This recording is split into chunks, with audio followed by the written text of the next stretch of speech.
तो दोस्तों आज बात करते हैं बाइक के बारे में, टू व्हीलर के बारे में। सबसे पहले भारत में कौन सी बाइक लॉन्च हुई थी उसी के बारे में आज बात करेंगे। तो स्टार्ट करते हैं आज़ादी से। आज़ादी के बाद 1950 में जो पहली बाइक इंडिया में लॉन्च हुई थी वो थी बुलेट। उसका यदि पास्ट हिस्ट्री बात की जाए तो वो इंग्लैंड में सबसे पहले यूज की जाती थी और वहीं पे जो इंग्लैंड की सेना थी द्वितीय विश्व युद्ध में उसका यूज किया गया था। लेकिन उसके बाद आज़ादी के बाद इंडिया में जब वो लॉन्च हुई बुलेट तो 1950 में मद्रास में उसकी फैक्ट्री लगी और यहाँ पे बिकने लगी। और लेकिन यदि बुलेट की बात की जाए 1950 से लेकर 2000 अभी 24 चला है, बुलेट ने अपना सिक्का मार्केट के अंदर अच्छी तरह जमाया हुआ है। ऐसा आप खुद भी जानते हो, आपने देखा होगा।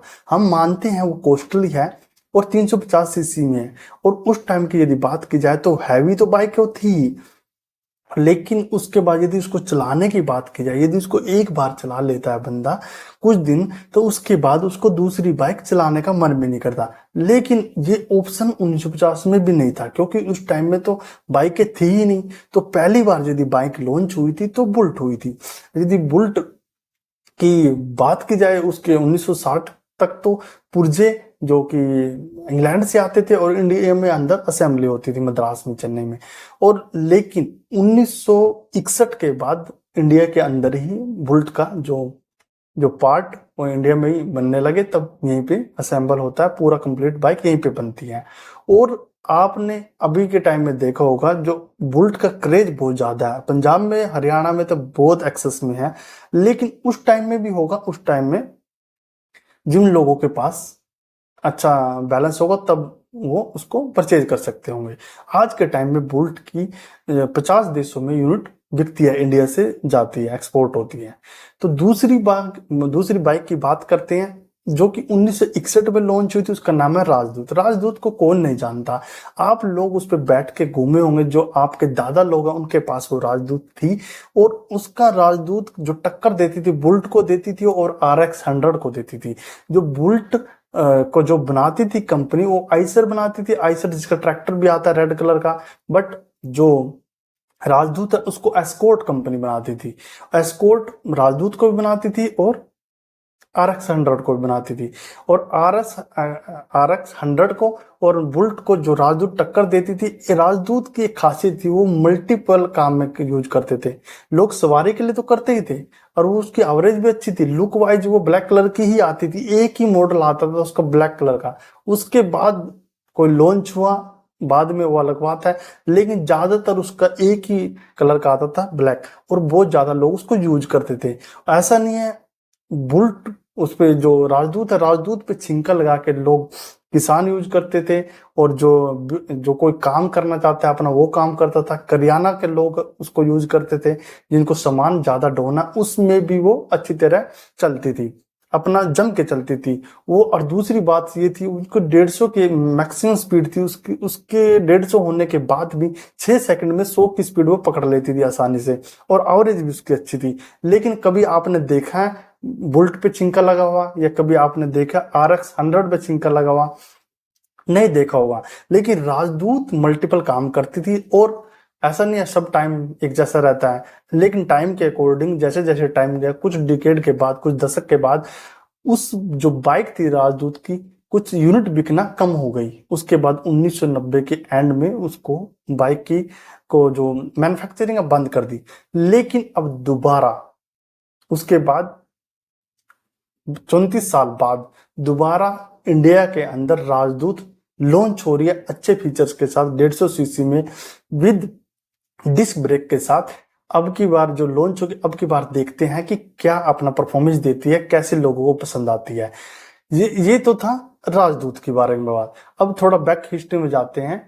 अब बताते हैं 1961 में राजदूत लॉन्च हुई, उसके बाद कौन सी बाइक लॉन्च हुई? उसके बाद हुआ बजाज का चेतक 1972 में। बजाज के चेतक को कौन नहीं जानता। बजाज चेतक के स्कूटर आते थे, आपने देखा होगा। दो पहिया जो स्कूटर होते थे उसमें पीछे टायर लगा होता था।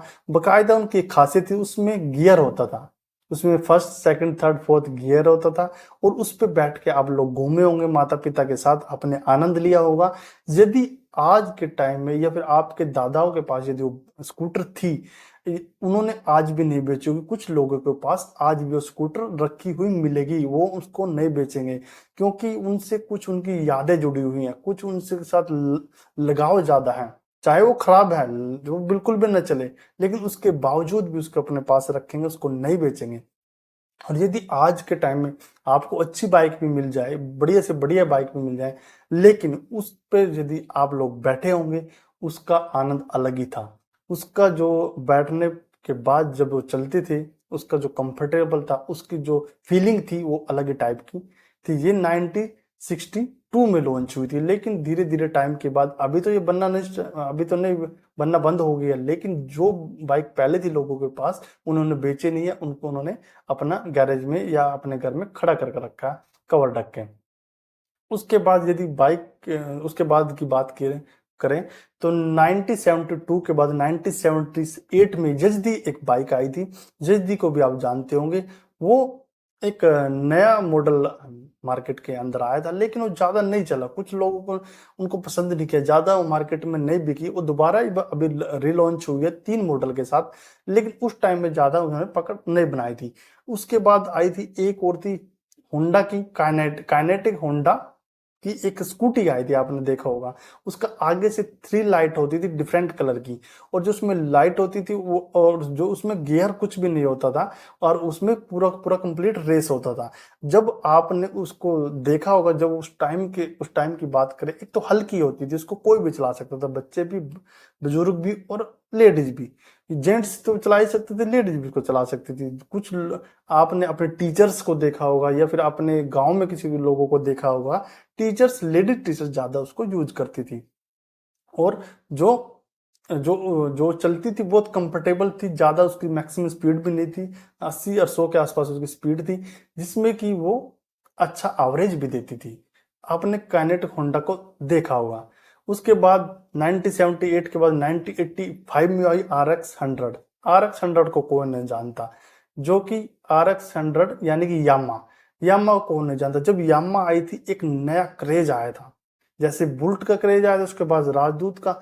लेकिन जो नए यंग लड़के थे, जो यंग जो जनरेशन थी, उनके मनों पे छाप बना गई थी, वो थी यामा RX 100। किसी भी कॉलेज में यदि अच्छी बाइक होती थी, उस टाइम में शान होता था बाइक। तो ऐसा नहीं था कि वाहन है, नहीं, वो उस टाइम में बाइक होना, एक कॉलेज में जब लोग जाते थे या जो पढ़ने जाते थे, एक शान माना जाता था, एक उनकी पहचान होती थी। उसके पास RX 100, यामा RX 100 बाइक है। और उसकी आवाज भी थोड़ी सी अलग टाइप की थी, आपने देखी होगी। और कुछ अभी तो नई यूनिट मिलेगी आपके पास आपको, लेकिन पुरानी यामा जो लोगों के पास है, उन्होंने आज भी नहीं बेची होगी। उनके पास आज भी उन्होंने अपनी यादें संजोए रखने के लिए उसको रखा होगा, क्योंकि यदि उसको ठीक करवाते रहे, वो चलती रहेगी, उसको कुछ नहीं बिगड़ेगा। लेकिन फिर भी यदि खराब हो भी जाते, तब भी उसको कोई भी बेचने वाला नहीं है। और उसके बाद बात करते हैं 1994 के अंदर, जब नया रिवॉल्यूशन आया, कुछ नया एडवांस आया, और उसके 1994 के बाद टेक्नोलॉजी भी बदल गई और बहुत सारी चीजें बदलती जा रही थी। तब आया हीरो होंडा का स्प्लेंडर बाइक। स्प्लेंडर को कौन नहीं जानता, स्प्लेंडर को आप लोगों ने भी चलाया है, और जो अभी के लोग मॉडिफाइड स्प्लेंडर चला रहे हैं, उन्होंने भी चलाया है। यदि स्प्लेंडर की बात की जाए, तो वो उस टाइम में सिर्फ ब्लू और रेड कलर में एक उनको पट्टी होती थी, वही लोग ज्यादा यूज करते थे। और उस टाइम ज्यादा एक्सपेंसिव भी नहीं थी, 1994 के आसपास 30,000 32 के आसपास आती थी। और उसकी एवरेज भी 100 प्लस पर लीटर थी। उस टाइम तेल भी सस्ता था, 30 रुपये और 28 रुपये पर लीटर था। लेकिन अब तो तेल भी बढ़ गया है, लेकिन जो लोग उसको यूज करते थे और जिन्होंने उस पर एक बारी चला लिया 6 महीने, तो उनके दिमाग पे उसके एक तो छाप छूट जाती थी, एक तो उनकी लुक अच्छी थी, और दूसरा उसको चलाने का जो कंफर्टेबल था, उसको आसानी से चला सकते थे। हैवी बाइक नहीं थी, एक नॉर्मल बाइक थी, नहीं अभी है। और दूसरा, उसमें तब तक ज्यादा कलर नहीं थे, सिर्फ ब्लू ज्यादा कलर थे। लेकिन 1999 के बाद उन्होंने एक अपना स्कूटी लॉन्च किया, जिसका नाम है एक्टिवा। एक्टिवा लॉन्च किया, और खासकर ज्यादातर वो लड़के यूज करते हैं। हालांकि मल्टीपल उसको यूज कर सकते हैं, लड़के भी और लड़कियां भी, लेकिन वो भी अच्छी है। लेकिन 2001 में आया पल्सर, जो कि बजाज का है। पल्सर ज़्यादा मार्केट में नहीं चला, ज़्यादा उनकी यूनिट नहीं बिकी और ना ज़्यादा मार्केट में अपनी छाप छोड़ पाया, लेकिन चलता है, कम चलता है, बहुत कम। उसके बाद आपको बताते हैं क्रिज्मा। क्रिज्मा अब 2003 में आया है, आपने देखा होगा बहुत गिनी चुनी बाइकें मिलती हैं। तो ये था जो कि इंडिया के अंदर पहली बाइक कब लॉन्च हुई थी और कब रिवॉल्यूशन जो साल दर साल चेंज हुआ, और अब तो बहुत ज़्यादा चेंज हो गया है। तो ये था एक छोटा सा वीडियो। जल्दी आपके सामने दूसरा वीडियो लेके आएंगे, तब तक भी जय हिंद।